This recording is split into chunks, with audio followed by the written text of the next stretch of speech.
Bu videoda modal fiillərdən danışacağıq. Modal fiil hələ ki bizə can lazımdır.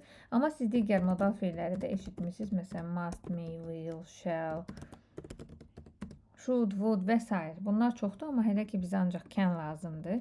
Can'i biz bir neçə dərs əvvəl tanış olmuşduq. Məsələn, mədəni surətdə sual verəndə can falan şeyi ala bilərəm. Məsələn, kimdənsə qələm istəyəndə, şəxsiyyət vəsiqəsi istəyəndə, coffee istəyəndə can I have coffee, please? Məsələn, bu misalda biz can'lə tanış olmuşduq.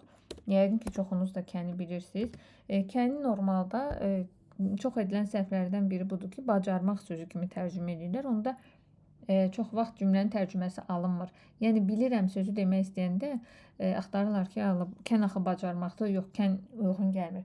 Əslində, can bilirəmdir. Yəni, siz onu həmişə bilirəm kimi təsəvvür edin. Məsələn, I can swim, mən üzə bilirəm. He can swim, o üzə bilir. Demək, modal fiilin əsas fiildən fərqi nədir? Birincisi, modal fiildən sonra həmişə fiil gəlir. Tuzsuz, heç nəsiz fiil. Mən üzə bilirəm, mən üzməliyəm, mən gərək üzüm. Bu tip tərcümə olunur, cürbəcür modal fiillər. Bir də fikir verdinizsə, məsələn, normalda I swim desək, he olanda deyəcək he swims. Amma modal fiil olanda, yəni can olduğu təqdirdə, can cümlənin ən güclü üzvüdür. Can olduğu təqdirdə bizə heç bir es, keçmiş zaman heç nə lazım deyil. Yəni, I-da necədirsə, he-də də elədir. Sualı inkarı da can'in özü düzəldir. Yəni, məsələn, I can swim-ə sual verəndə can you swim?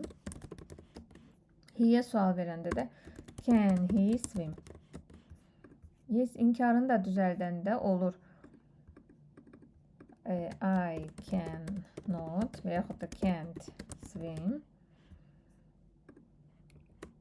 Burada da eyni ilə he cannot və yaxud da can't swim.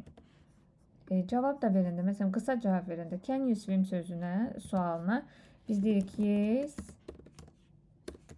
I can. Yes, yes I do falan demək olmaz. No I cannot, yes I can. Yəni, sual nə ilə vermişiksə ondan da cavab veririk. He-də də eyni ilə. Can he swim? Yes, he can. Yes, o üzə bilirmi? Bəli. Məsələn, biz deyirik, can you speak English? Sən ingiliscə danışa bilirsənmi? Can you cook? Sən yemək bişirə bilirsənmi? Yes, I can cook. I can cook, nə bilim, dolma.